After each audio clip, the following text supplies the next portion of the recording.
c'est pour accueillir Ségolène Lemaine, qui est professeur à l'Université de Paris-Ouest Nanterre La Défense, professeur d'histoire de l'art du XIXe siècle. Et si je l'ai invité, c'est pour nous parler des caricatures, parce que vous vous êtes rendu compte que je vous avais montré déjà un certain nombre de caricatures, de Daumier, de Traviès. Je crois que je n'en ai pas encore montré de Gavarni, mais ça viendra. Le chiffonnier est omniprésent dans la littérature du milieu du XIXe siècle. Il est peut-être encore plus massivement présent dans la caricature, dans le dessin, dans la lithographie.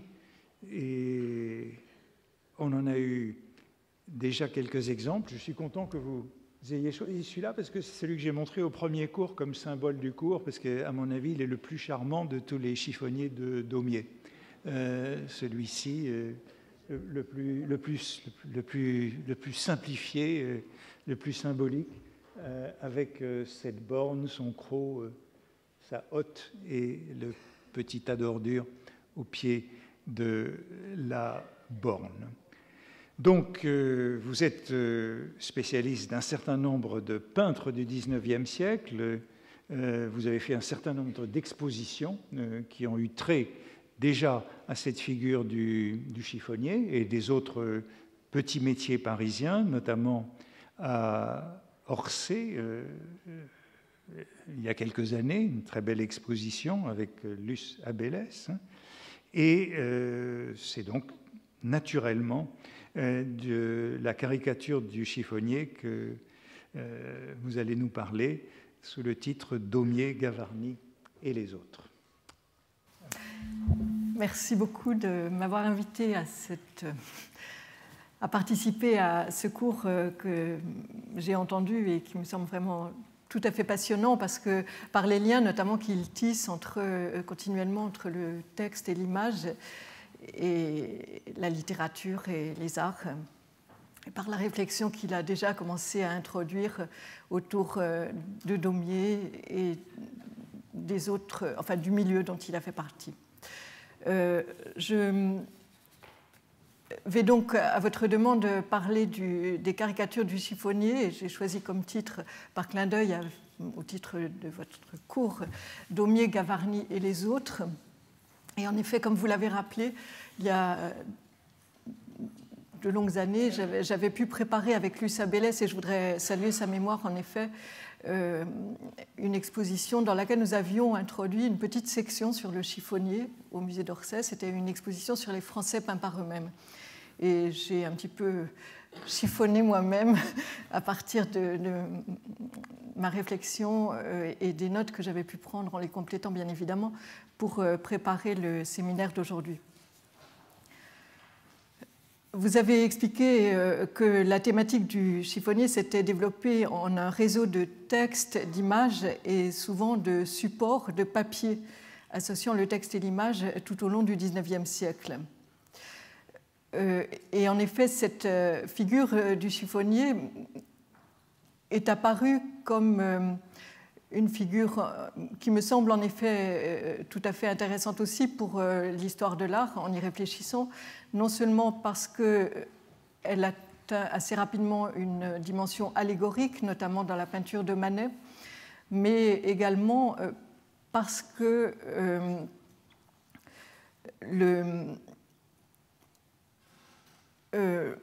par tous ces jeux, toute cette iconographie qui parcourt le siècle, et aussi par ce double sens que vous avez mis en évidence. On pourrait presque dire que l'image du chiffonnier, c'est une image frontière en reprenant une notion qui vient de l'anthropologie. C'est d'un côté ce qui a trait au chiffon et de l'autre côté ce qui a trait au chiffonnier et au recyclage.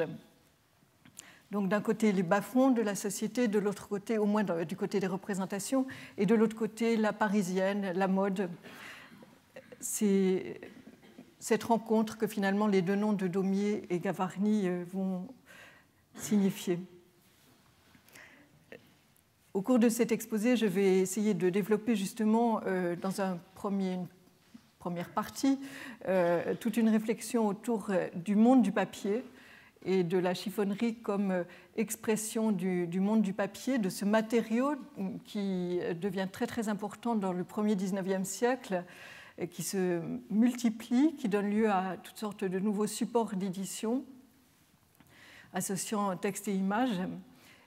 Et puis, dans un second temps, je reviendrai un petit peu à Baudelaire et à sa réflexion sur la caricature, notamment à sa réflexion sur Daumier. Et dans un troisième temps, j'évoquerai le fait qu'à travers la figure du chiffonnier, on a peut-être une sorte d'allégorie d'un regard.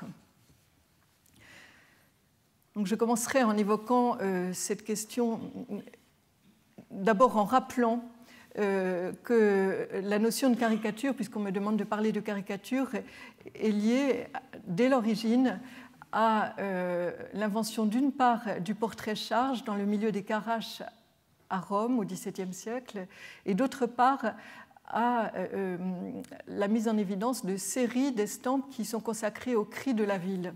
Et donc la figure, les séries de métiers vont se développer depuis cette époque-là à travers toute l'Europe.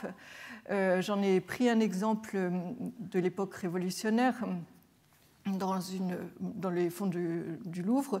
Vous voyez d'un côté un chiffonnier et puis de l'autre côté un officier de la Première République. Et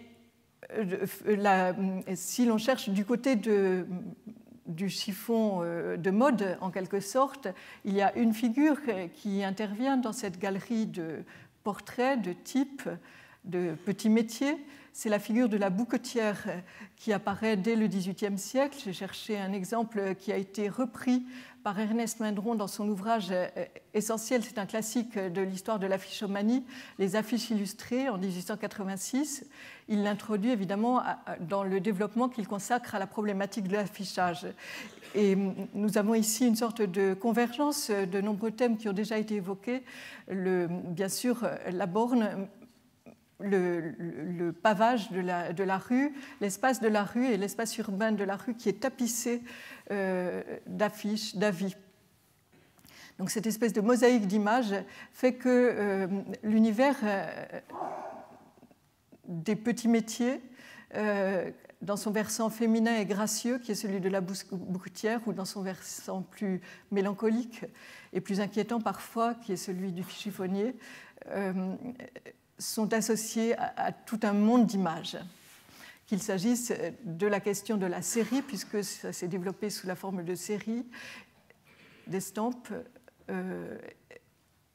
ou alors selon la modalité de ces images affichées sur les murs de la ville. Et évidemment, le chiffonnier se caractérise par sa hotte, par ses attributs. Sa hotte, son croc, vous en avez parlé dans votre cours. Au Mucem, il existe un certain nombre de crochets de crocs de chiffonniers, ils appellent ça des crochets dans leur catalogue. Mais il existe aussi des hottes de chiffonniers. Et j'ai trouvé que c'était intéressant de montrer cet outil tel qu'il existe, très acéré, avec sa double pointe, sa silhouette incurvée aussi, et qui est bien sûr prolongée d'un bâton et qui sera tenu à la main par le chiffonnier.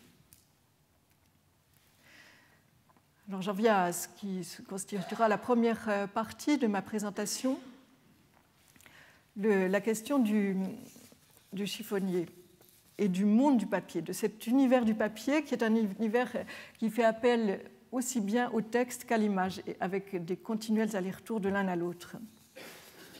Et en premier lieu, je me suis interrogée sur la présence du mot chiffonnier dans le dépôt légal des estampes, qui prouve une assez importante présence d'occurrences.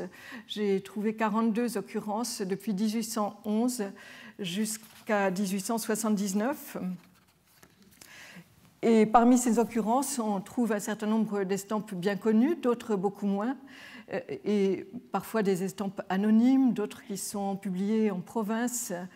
Donc tout un vaste domaine d'images qui sont en général déposées en série, qui font partie donc de ces séries de cris de la ville, de petits métiers, et qui sont catégorisés par le dépôt légal, qui donne toujours des indications de catégorie, soit comme caricature, soit comme genre, soit comme costume.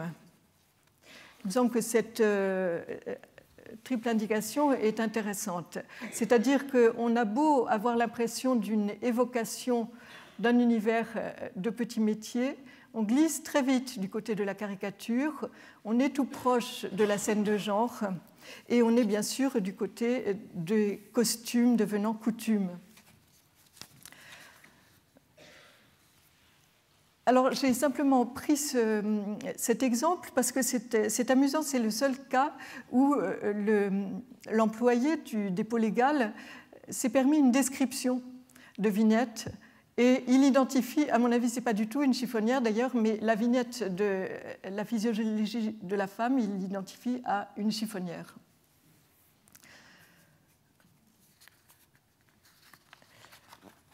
Je voudrais aussi revenir un petit peu sur une évocation des formats qui caractérisent ces représentations qui vont parcourir le premier XIXe siècle. Le premier format, le plus ancien sans doute, celui qui fait partie de ces séries d'estampes, c'est celui de la planche isolée, mais parfois éditée en série, successivement, et qui peut donner lieu évidemment à des caricatures, puisque je vais parler de caricatures. J'ai trouvé cet exemple dans la collection de Vinck, qui est une caricature de l'époque révolutionnaire où un homme du tiers-état est en train de dire à un ecclésiastique transformé en chiffonnier que ce n'est pas la peine d'aller chercher des bénéfices, puisque de toute façon la Révolution a changé tout ça. Donc c'est une transposition de cette thématique du chiffonnier dans une planche qui est devenue une scène caricaturale. Et tout le monde comprend les connotations parce qu'on est familier déjà de cette scène telle qu'elle est représentée par la gravure. Alors avec tous les petits détails que vous pouvez voir, le pot de chambre qui est renversé, etc. Une autre planche intéressante, première caricature, c'est le grand chiffonnier critique du salon de 1806. C'est une eau-forte qui est une occurrence, peut-être même la première occurrence de quelque chose qui nous oriente du côté de ce qui deviendra les salons caricaturaux. C'est associé à un texte assez long d'un pamphlet autour du salon de 1806. Et vous voyez que dans cette scène, la thématique du chiffonnier est associée à quelque chose qui est tout à fait du registre de la caricature révolutionnaire et que reprendra Granville, c'est-à-dire le bestiaire anthropomorphe. Une autre planche caricaturale, dont Antoine Compagnon a parlé d'ailleurs dans un article, c'est ce La-Violette chiffonnier cherchant sa couronne dans les ordures des faubourgs de Paris, qui a été déposé au dépôt des estampes le 16 septembre 1815 et qui est en fait une caricature politique. Alors, cette tradition des planches isolées qui peuvent avoir une dimension caricaturale va être reprise dans la presse politique, mais aussi avec des thèmes sociaux dès la monarchie de Juillet, dès la fin de la Restauration et ensuite sous la monarchie de Juillet. Et j'ai été intéressée, puisqu'on n'en avait pas du tout parlé dans le cours encore, par une série de Pigalle qui s'appelle Le Miroir de Paris. J'ai apporté d'ailleurs les originaux. C'est pour vous donner, parce que quand on travaille sur le papier, il faut voir les originaux. Et même si vous êtes très loin, vous voyez le format du Charivari. Le principe, c'est qu'il y a 4 pages. C'est un journal quotidien qui a une lithographie chaque jour et en page 3, une caricature. Alors, ce miroir de Paris reprend cette tradition des cris de la ville, des tableaux de Paris mis en images. Et on y trouve, j'ai choisi cet exemple-là parce qu'on retrouve des thèmes qui ont été abordés dans le cours, la question du trottoir notamment, avec la borne au coin du trottoir, le petit marchand, le petit livreur qui se précipite, le mouvement, la vitesse, le déséquilibre des corps sont évoqués. Si vous regardiez devant vous un animal, c'est un accident qui a failli se produire, c'est ça le gag finalement de cette image. Et dans plusieurs des planches de cette série, Le Miroir de Paris, on retrouve la thématique du chiffonnier. Par exemple, dans la planche 3, Monsieur de la Rocambole, mon honorable ami. C'est qui est publiée donc le 9 septembre 1833 et qui ne donne pas lieu à un commentaire autre que celui-ci. La scène populaire qu'a reproduite M. Pigalle s'explique d'elle-même. Un gargotier présente l'un à l'autre 2 de ses artistes à qui M. Viennet a dédié une de ses épîtres, laquelle est si bien parvenue à son adresse. Nous nous bornerons à faire remarquer à nos lecteurs tout ce qu'il y a de vrai dans la physionomie et la pose de ces personnages. Donc c'est le petit commentaire en page 2, colonne 4, tout au bas de la page, de la rubrique dessin qui accompagne cette planche et qui nous la présente à la fois comme l'évocation ironique d'une scène vraie par la physionomie et par la pose. Donc une intention réaliste d'un côté, mais d'un autre côté aussi une intention politique qui est introduite par le commentaire à travers l'allusion à Viennet.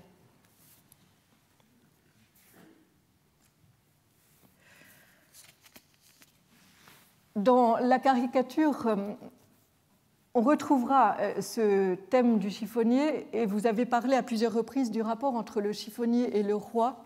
Les extrêmes se touchent, c'est un grand thème de la caricature. Le principe même de la caricature, c'est de rapprocher des oppositions. C'est toujours fondé sur un système d'opposition, donc composer des planches avec des figures antithétiques, c'est un des ressorts de la caricature. Et évidemment, la poignée de main entre le roi Louis-Philippe, qu'on voit de dos avec son toupet, son corps en poire, et de face, au contraire, le chiffonnier, c'est une œuvre d'ailleurs assez ambiguë dans son interprétation parce que c'est faire planer un peu une incertitude sur la position de Louis-Philippe face à ces rôdeurs des rues. Et vous savez que par la suite, d'ailleurs, Daumier va associer Louis-Philippe à ce personnage un peu trouble qui est Robert Macaire. Il y a déjà quelque chose de cette idée-là, d'associer Louis-Philippe aux rôdeurs des rues. Je voulais dire Ratapoil pour Napoléon III par la suite, et Robert Macaire d'abord, l'industriel, et ensuite Ratapoil.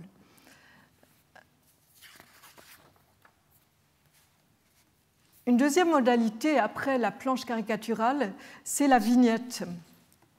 Et c'est évidemment ce dont il s'est agi lors de la séance précédente, lors de l'intervention de Valérie Stiénon. Donc je ne reviens pas trop sur ces vignettes de physiologie, qui sont en général des vignettes fragmentaires, des coups d'œil, des clins d'œil. Et vous en avez une idée dans cette étude de chiffonnier de Gustave Doré, qui est une lithographie avec ce que l'on appelle des remarques au pourtour, où l'on voit des détails, des physionomies, des postures, toute une recherche autour de croquis, autour de cette thématique du chiffonnier, qui elle, est présentée au centre de la page, suivant cette modalité de la vignette, elle, lithographique, qui apparaît sans cadre, qui flotte sur le blanc de la page, et comme une image un peu fantasmagorique, l'ambiance fantasmagorique étant renforcée par la présence de la lanterne et l'effet de clair-obscur.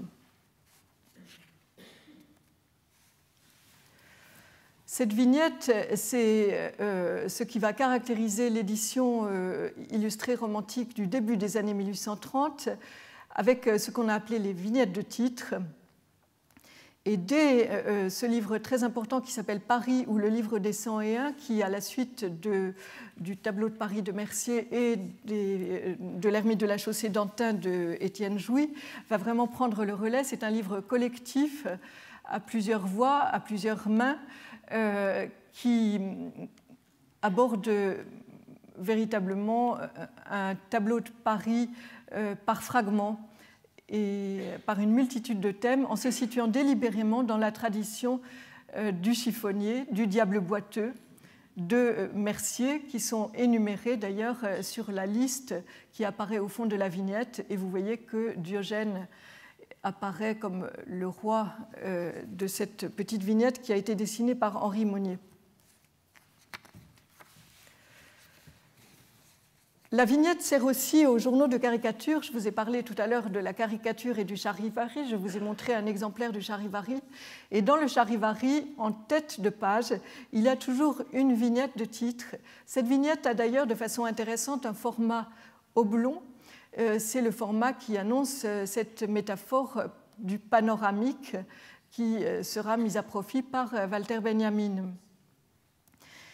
Et j'ai choisi le dessin préparatoire à l'une de ces vignettes de tête du charivari, qui fait partie de la collection de dessins de Granville du Musée des Beaux-Arts de Nancy, parce qu'il me paraissait intéressant de faire apparaître la présence groupée, une sorte de portrait de groupe caricatural de toute l'équipe de rédaction, de toute l'écurie de Philippon, autour de Philippon qui joue de la grosse caisse.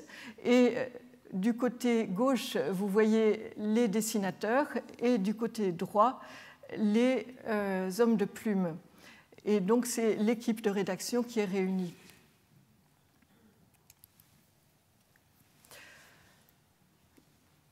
Dans ces journaux, Daumier va poursuivre la thématique des cris de Paris par série. On en a vu un exemple tout à l'heure dans le cours précédent. Cette série, Les Bohémiens de Paris, où l'on trouve aussi la figure du ramasseur des bouts de cigares. Et Daumier revient à cette thématique, on l'a déjà dit aussi dans le cours précédemment, quand il a été conduit à se détourner de la caricature politique après 1835 pour se réorienter davantage vers la caricature de mœurs. Toute la trajectoire de la caricature chez Daumier, comme chez ses contemporains, est associée au destin de l'image politique. Et donc il y a une double reconversion, soit vers la caricature de mœurs, soit vers l'illustration du livre, soit même l'édition pour enfants qui se développe à cette époque. En tout cas, Daumier va multiplier les séries dans le charivari, et l'une des grandes séries importantes pour notre thématique, c'est celle des Bohémiens de Paris. Une autre série dont je voulais vous parler, qui est importante, c'est les Robert Macaire. C'est une série intéressante parce qu'elle est étroitement politique, bien que ça se passe à une époque où on ne peut plus faire de dessin politique. Il s'agit véritablement d'une critique très forte de ce que Daumier appelle les industriels qui sont pour lui des voleurs, des spéculateurs, des dupeurs, tireurs et blagueurs, et qu'il présente en faisant référence à l'univers du saltimbanque, du montreur d'images, tout en faisant apparaître l'émergence de la publicité sur les murs de la ville, la multiplication des affiches. L'affiche publicitaire va apparaître et l'annonce publicitaire, vous le savez, est introduite par Girardin en 1836. Et l'affiche, grâce aux agrandissements des lithographies, va devenir l'affiche de librairie et va se multiplier à l'intérieur des librairies. Cette thématique du mur d'affiches, on la retrouve dans cette planche de la série de Robert Macaire, notaire. Ô sublime Macaire, toi, notaire de toute la banque, des banquistes, créateur de bénéfices chippés, de frimes de toutes couleurs et de toute grandeur, tu es calomnié, tu passes pour un paltoquet, ingratitude de la société et commandite. Vous voyez ce jeu de mots banquiste qui permet de passer, de faire une alliance de contraires à nouveau et de passer de l'univers du banquier, du ventru, à l'univers du saltimbanque. Et ce jeu se produit très fréquemment dans l'œuvre de Daumier. Et bien sûr, Daumier va tirer de cette thématique du Robert Macaire une physiologie qui l'illustre, où l'on retrouve la posture de Robert Macaire, qui est un personnage inspiré de l'univers du théâtre et d'une pièce de théâtre, L'Auberge des Adrets, qui avait été jouée par Frédéric Lemaître, où l'on trouve un dialogue entre Robert Macaire, le personnage principal, et son acolyte Bertrand, qui lui donne la répartie, et qui sont donc en quelque sorte les personnages reparaissants de l'ensemble de la série. La série va donner lieu à un album et ensuite à un livre, et c'est véritablement une façon presque balzacienne de traiter le personnage comme quelqu'un qui reparaît d'une planche à l'autre. D'un autre côté, c'est aussi une façon de faire apparaître la lithographie telle qu'elle est présentée dans le journal satirique comme un lieu scénique, où la légende est là pour permettre aux personnages de dialoguer. Il y a souvent des tirets qui introduisent les dialogues des personnages. Et alors, Daumier, devenant lui-même physiologiste, va multiplier les petites vignettes. Et ces petites vignettes à thème de chiffonnier, on les retrouve un petit peu partout. D'abord au coin des pages du Charivari, parsemées comme ça, avec de nombreux réemplois, et aussi à l'intérieur des physiologies. J'ai donné cet exemple-ci. Vous voyez que ce thème de la vignette associé à la thématique du recyclage, de la multiplication des images, est à mettre en évidence. Une fois que la physiologie s'est terminée, c'est une vogue qui a été assez périssable, qui a duré 2 ans, 1841-42, avec d'un côté l'éditeur Aubert qui dominait l'ensemble, et puis d'un autre côté un éditeur beaucoup plus politisé, qui est Desloges. On va, ah oui, alors je passe celle-ci. On va passer dans une autre catégorie de livres qui a le même format, qui, comme les physiologies, joue un petit peu avec les supports populaires. Petit format, très léger, assez bon marché. Ce sont les almanachs comiques. Et en effet, les physiologies se rattachent aussi à la tradition de ces petits objets du quotidien qui sont les almanachs. Daumier va participer à ces almanachs comiques. Par exemple, il illustre celui-ci pour Panière en 1846. Panière est un éditeur qui a été également député sous la Seconde République et que Daumier a représenté dans la série Représentant-représenté, et qui est vraiment quelqu'un qui est lui aussi assez... qui a été vraiment du côté des Républicains dans la Seconde République. Un imprimeur assez engagé. J'ai pris l'exemple de cette vignette que vous venez de voir pour vous montrer toute l'histoire de son recyclage. Alors, elle a paru d'abord dans le Figaro en 1839, puis en 1843 dans la caricature. On la retrouve à plusieurs reprises dans le Charivari en 1844, puis dans l'Almanach comique de Panière en 1846, et enfin dans la caricature Programme illustré des théâtres de 1850. qui est vraiment un journal à soi tout seul et très différent du journal de la caricature. Et cette mode des almanachs, ma reproduction est très très mauvaise, je m'en excuse, des almanachs comiques va se poursuivre assez longtemps dans le siècle, donnant lieu toujours à ces collections, à ces pluies d'images qui affluent périodiquement. Évidemment, c'est un moment très précis de l'année. Et vous voyez ici une affiche d'almanach qui évoque cela, en 1875. Alors, la littérature panoramique je reprends évidemment ici le terme de Walter Benjamin, littérature panoramique. On l'appelait autrefois littérature physiologique d'ailleurs. C'est toute cette littérature qui est centrée sur la représentation de ce qui s'appelle les types et qui en fait reprend la tradition des cris de la ville et des séries d'estampes, tradition qui parfois donnait lieu à des images dans lesquelles on retrouvait l'ensemble des personnages groupés en une seule planche sur un format qu'on appelle une macédoine. C'est ce que vous voyez ici, avec cette macédoine d'ombre chinoise, de crieurs de rue, dans l'imagerie d'Épinal, où vous retrouvez la figure du chiffonnier, le quatrième en haut de la première ligne. Chacun des personnages est d'ailleurs identifié dans la légende et j'avais noté leur désignation. Le rémouleur, le marchand de poissons, le marchand d'habits galons, le chiffonnier, le porteur d'eau, le marchand de gâteaux de Nanterre, le crieur de nouvelles qui tient des journaux, la marchande de melons, le marchand d'artichauts, les asperges, le marchand de coco à la fraîche, bouquetière, marchand de pommes de terre, chanteur des rues, marchand de robinets, laquais, modiste, portière, facteur, aveugle, ramoneur, marchand de peau de lapin. Voilà la liste des personnages qui sont représentés sur ces 3 bandes d'images. C'est comme ça qu'on désigne, on parle de bandes de sujets dans ces macédoines. Et donc,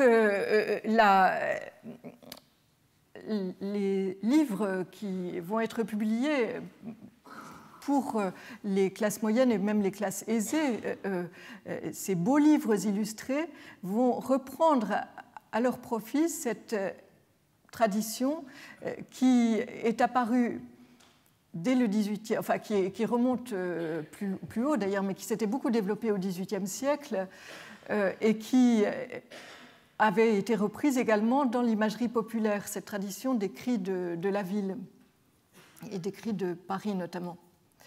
Et alors j'ai remis, bien que vous l'ayez déjà entendu la semaine dernière, la citation célèbre du Baudelaire de Walter Benjamin.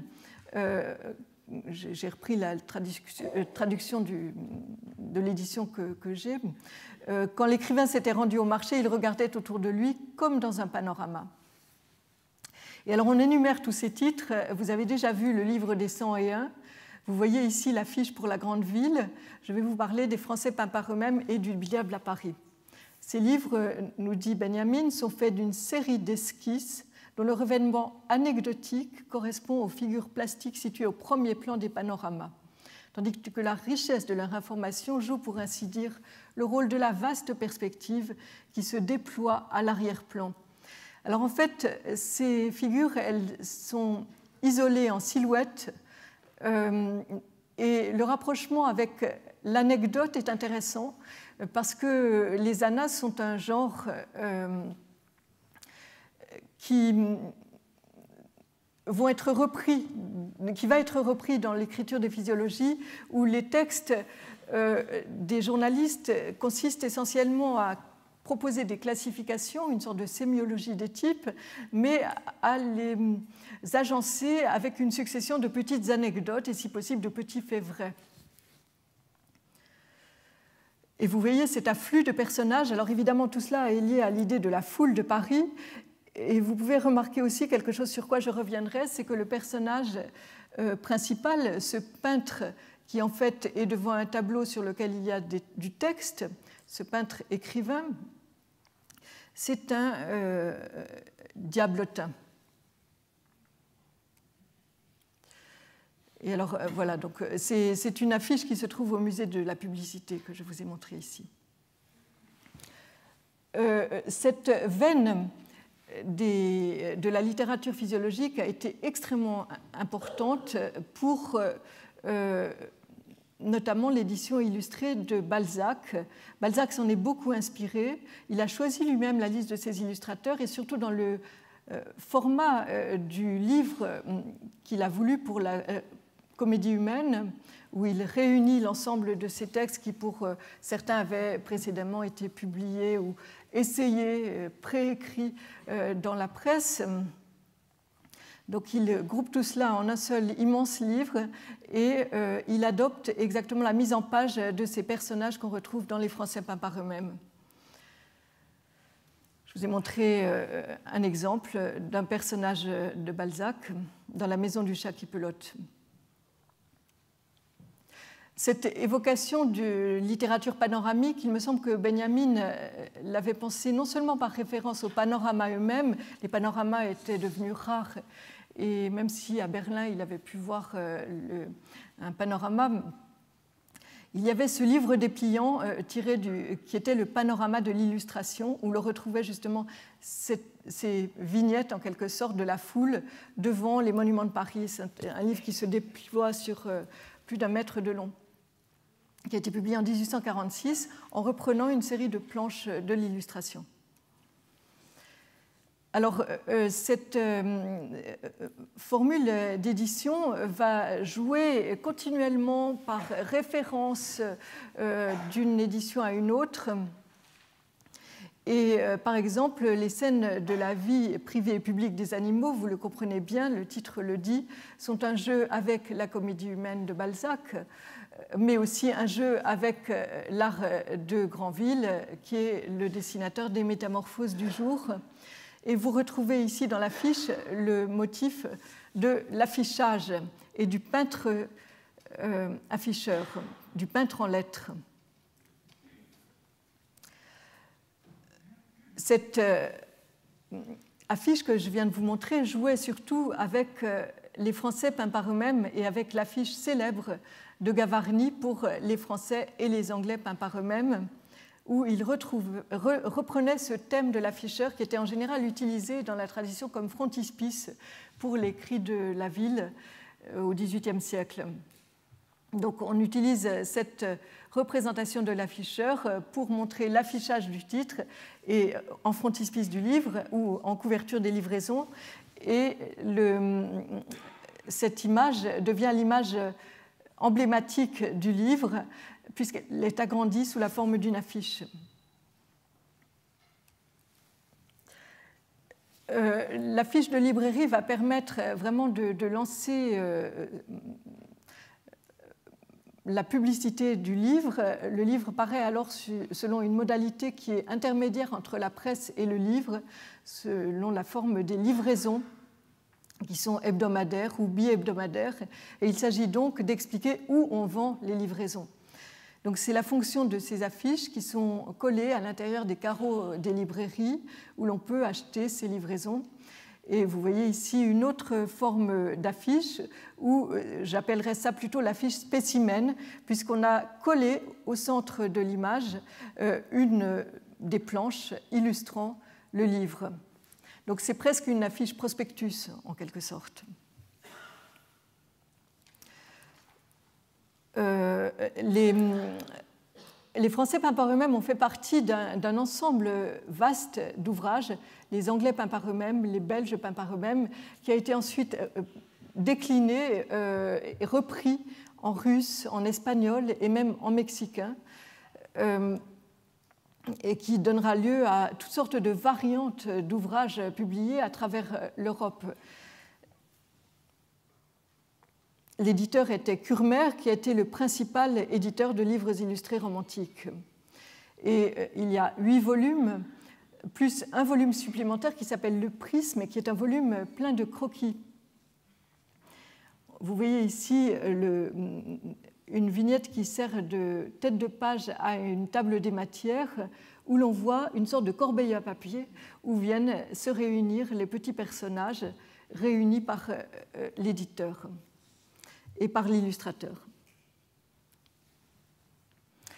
Alors, dans les Français pas par eux-mêmes, les rôles se répartissent.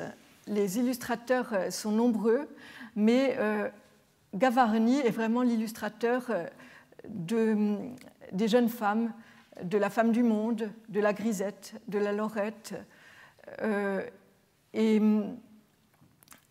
je vous ai montré cette planche très caractéristique de son talent, où il donne une sorte de mouvement, de courant d'air à la robe de la jeune femme, qui est présentée suivant la formule caractéristique de ce genre, donc en silhouette sur le fond blanc de la page, avec une légère ombre portée qui permet de donner une impression spatiale.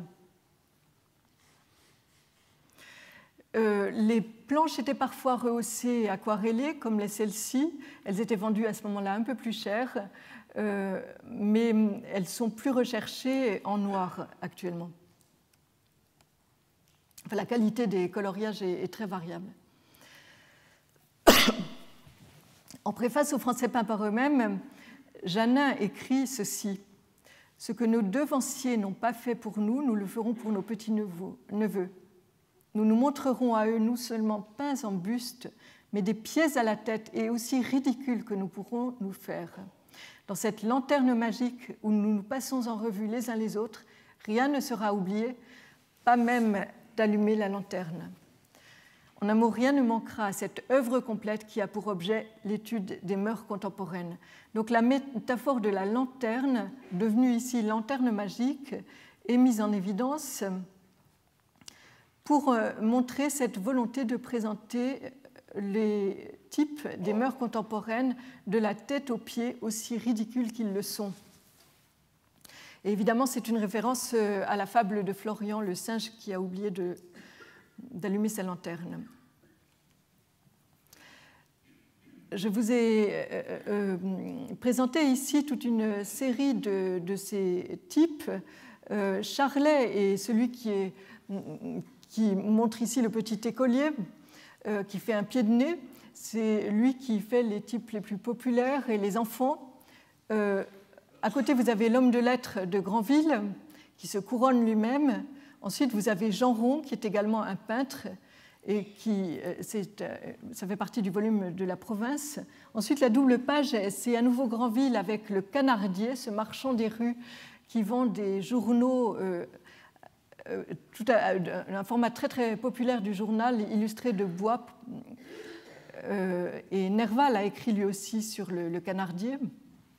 Ensuite, vous avez le bourreau de Poquet, dont on ne voit pas la tête, mais on voit son habit noir. C'est une sorte d'hommage aussi à la modernité en habit noir pour les habits masculins que cet ouvrage. Et enfin, vous avez la table des matières du volume 3, avec ces petites vignettes en images qui évoquent la table des matières.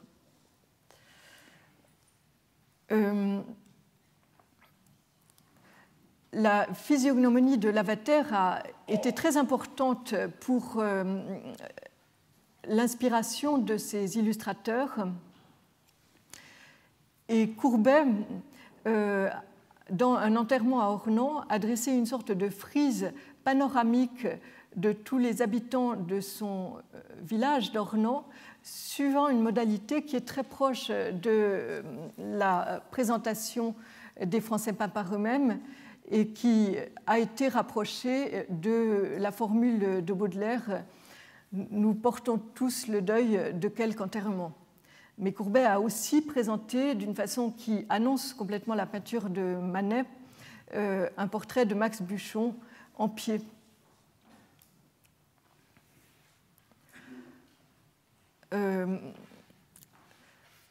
Je voulais poursuivre en vous montrant justement le chiffonnier de Traviès, ce type évoqué par Berthaud, qui est penché sur le tas qu'il est en train de fouiller et qui scrute de son regard, et son regard est prolongé par son croc, en quelque sorte, mais on ne voit pas son visage. C'est un homme sans visage. qui joue dans la pénombre et dans le demi-jour. Et le livre par excellence dont le frontispice a été dessiné par Gavarni de cette littérature, c'est Le Diable à Paris. Le frontispice représente le héros de ce livre, un petit diablotin qui s'appelle Flamèche, mais ici le diablotin est devenu une sorte de géant qui foule aux pieds le plan de Paris, qui est transformé en chiffonnier, tandis qu'à l'arrière-plan, vous voyez les moulins de Montmartre, mais qui peuvent être aussi les moulins à papier, et vous voyez que s'esquisse ici tout un cycle à nouveau du papier, puisqu'il porte dans son dos une corbeille à papier en guise de hotte, et que le tiroir du diable va devenir une des doubles pages de ce livre. Il est également un montreur de lanternes magiques, et on peut noter que sa lanterne évoque aussi une lanterne magique, c'est une image à double valeur. Donc ce personnage un peu méphistophélique qui évoque ce Baudelaire amoureux d'estampes et de cartes aussi. On retrouve la présentation des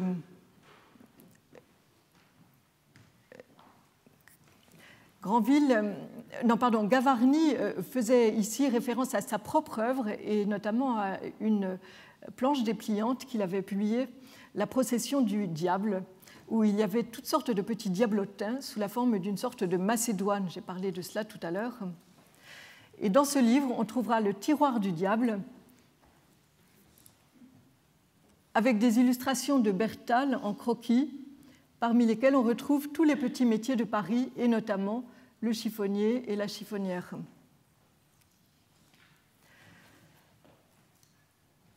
Toujours dans ce même registre d'ouvrages, Gavarni va publier chez Hetzel les œuvres choisies.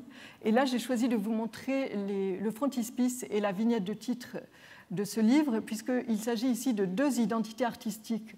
D'un côté, le dandy, le peintre qui est devant son tableau, et de l'autre, le marionnettiste. Alors, le frontispice fait évidemment référence à la vignette de titre du journal L'Artiste, dont il est une sorte de retournement.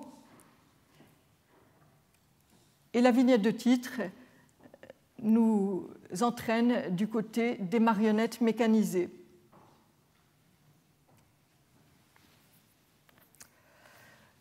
Et alors, je crois que je vais passer assez rapidement pour laisser place un petit peu à la discussion. Sur la suite de mon exposé, je voulais simplement rappeler que Baudelaire, quand il a entrepris de présenter son ouvrage sur la caricature, livre qu'il n'a jamais vraiment achevé et qu'il a publié sous la forme de 3 articles, il était face à un autre livre qu'on évoque rarement, qui est Le Musée de la caricature de Gemme, publié en 1836, et qui était une sorte de vaste livre d'images consacré à l'histoire de la caricature depuis les origines, assorti de commentaires un peu à la manière de cette littérature panoramique, de commentaires de journalistes, et où l'on retrouve, j'en ai pris 2 pages ici, bien sûr, l'écrit de Paris évoqué.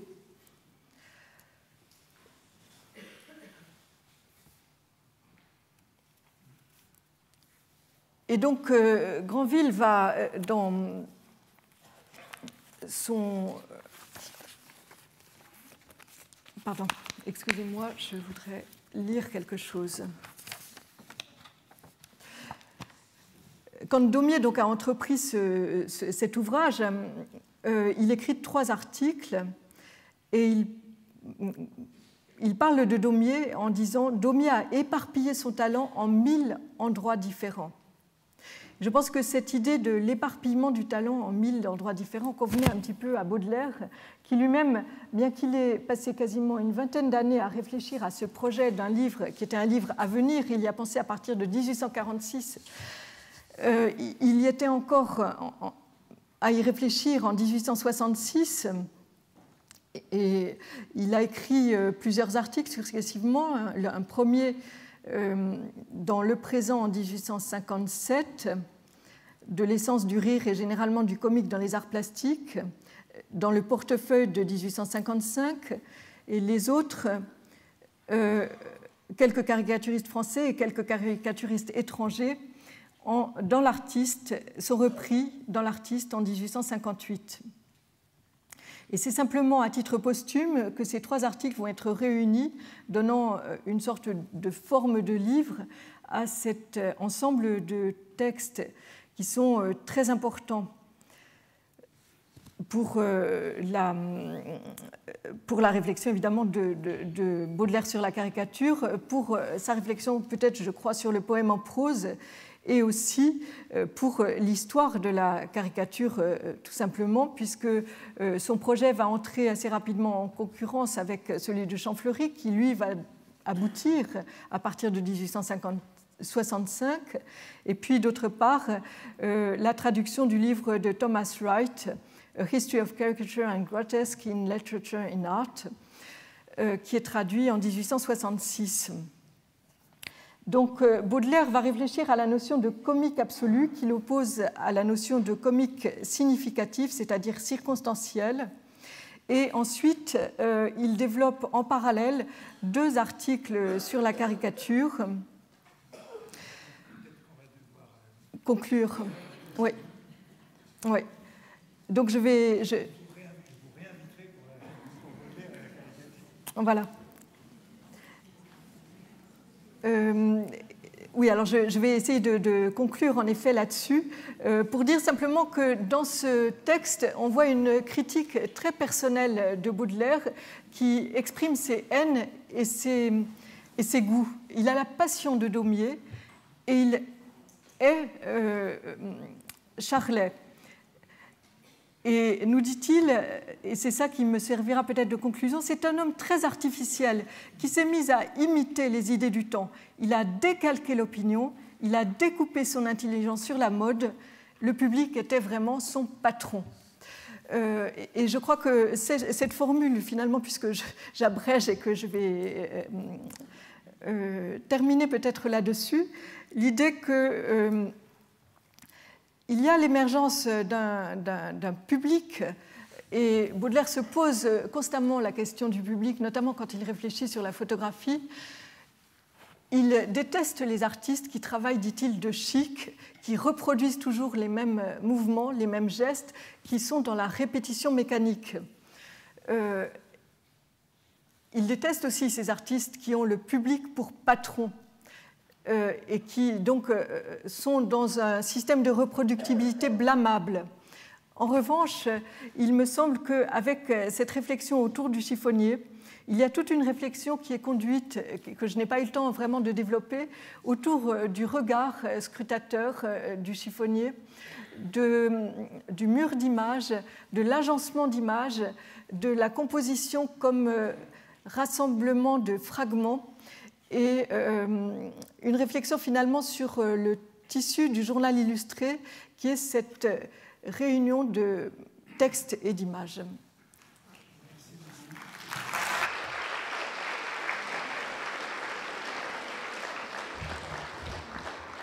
Comme on le voit, c'est un très grand sujet. Et vous avez évoqué, effleuré et Daumier et Gavarni et Traviès, qui ont tous éminemment participé à ce jeu.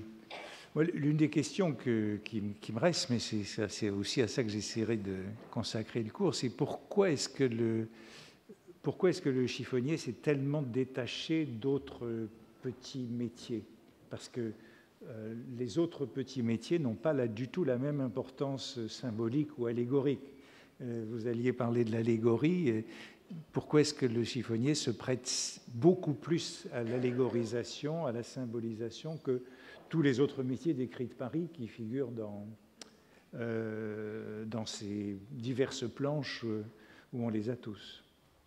Je ne sais pas encore, mais c'est un peu pour moi la question, c'est C'est très fortement celle-là. Hein, parce que vous le voyez dans tous ces panoramas, dans tous ces tableaux de Kritkari, ben, ils sont nombreux. Ils sont nombreux.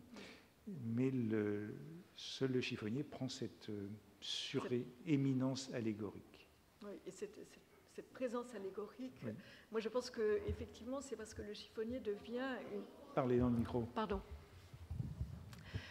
Le chiffonnier n'est pas seulement un des types, c'est pas un type comme les autres,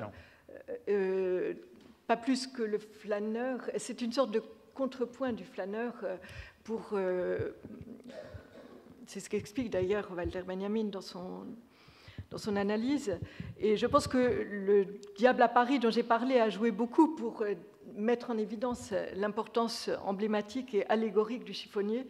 Je crois qu'il y a plusieurs dimensions de cette allégorisation. J'ai parlé simplement de la première d'entre elles, celle de l'univers du papier, de ce monde du papier qui est en train de se mettre en place, qui joue avec des images qui sont recyclées. Les lithographies, on efface les pierres pour rééditer, réutiliser la même pierre, etc. Donc cette économie-là, elle est représentée par le personnage du chiffonnier. Et puis d'autre part, il me semble que dans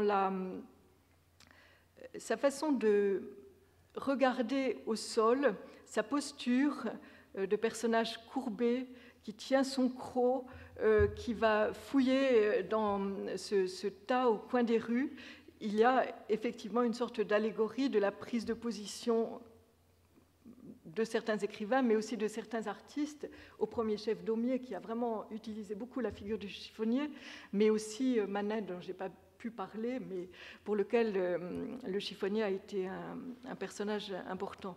Et la troisième raison, me semble-t-il, c'est que... donc je crois qu'il y a une sorte de posture qu'on peut même rapprocher de la posture des amateurs. Daumier travaille toujours à partir de formes qu'il a mémorisées et qu'il reprend donc de postures corporelles qu'il va reproduire dans des contextes tout à fait différents. Et de façon assez intéressante, on peut voir que la posture courbée du chiffonnier, c'est la posture qu'il va reprendre pour l'amateur. Oui. Et notamment pour l'amateur devant l'amateur d'estampes, oui, dans certaines versions. Mais même l'homme de science, puisque Magendie se réclamait de la méthode du chiffonnier. Oui. Donc ça affecte toutes les pratiques du milieu du siècle, hein, autour de 1850. C'est une sorte de clé universelle de modèle de... Bon... c'est aussi le collectionneur, vous avez dit l'amateur, c'est le collectionneur, mais il tient du collectionneur. Voilà. Il se rapproche du collectionneur. Tout à fait, c'est aussi le collectionneur, bien sûr. Et ça, c'est très évident dans des reprises physiologiques de la fin du siècle, sur lesquelles j'avais commencé à regarder aussi. Oui. Et alors, comme on le remarquait la semaine passée, avec tout cela, il n'y a pas de physiologie du chiffonnier, ce qui est une sorte de paradoxe. De paradoxe, qui ne s'explique que par le fait qu'il soit partout, quoi. Oui. Il y a quand même le chapitre sur le chiffonnier, sur les chiffonniers de Berthaud. Oui, non, dans les Procès Papareux-Mêmes. Il n'y a pas dans la série des physiologies. Non, pas dans les physiologies. Il n'y a pas de... Non, il y a un chapitre sur le chiffonnier dans tous ces livres. Il y a toujours un article sur le chiffonnier, ça, toujours. Et dans les Procès Papareux-Mêmes, c'est intéressant parce que c'est vraiment dans le volume, ça aussi c'est une réponse peut-être à votre question, c'est dans le volume 3 que ça se produit, c'est le volume qui est introduit par le journaliste, qui se termine par le commissaire de police, mais où il y a le flâneur, enfin, tous les personnages emblématiques sont recensés dans ce volume-là. Donc il y a d'un côté les petits métiers, mais le chiffonnier et le flâneur. Oui. En parallèle, à côté de l'homme de lettres, qui est dans le même volume, et le journaliste. Oui, donc il n'est plus dans les petits métiers. Non, c'est-à-dire qu'il y a vraiment, dans ce volume-là, il y a un assemblage qui est intéressant par les rapprochements qu'il introduit, et qui est, à mon avis, significatif. Et c'est là qu'il y a les images de Traviès, de Traviès, qui avaient déjà été publiées avant dans l'illustration, un certain nombre d'années auparavant. Donc ce ne sont pas des images originales pour le chiffonnier. Non, dans les Français pas par eux-mêmes, ce sont des images originales. Non, elles ont été publiées dans l'illustration plutôt. Non, parce que l'illustration commence en 1843. Mais peut-être que c'est peut-être pour le tableau de Paris de Texier. Le tableau de Paris, pardon. C'est dans le tableau de Paris de Texier que ce sont des réemplois. Elles sont reprises. Ce sont des réemplois. Ouais. Non, dans les Français pas par eux-mêmes, tout est. Au contraire, c'est un des grands livres illustrés de la période. Et c'est Curmer, le plus grand éditeur, qui a commandé les œuvres. On connaît les dessins, etc. Ouais. Bien, écoutez, on va vous remercier, mais il faudra que vous reveniez pour la suite.